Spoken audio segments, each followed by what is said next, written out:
शेखरां वृषारूढां शूलधरां शैलपुत्री यशस्विनी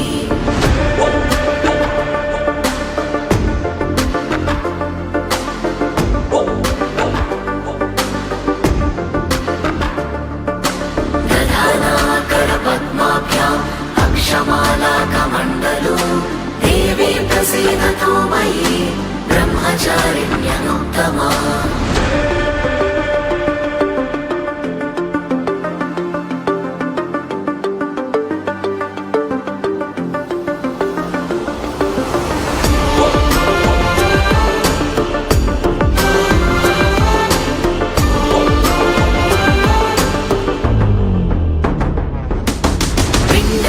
प्रवरारूढा चण्डकोपास्त्रकैर्युता प्रसादं तनुते मह्यं चन्द्रघण्टेति विश्रुता।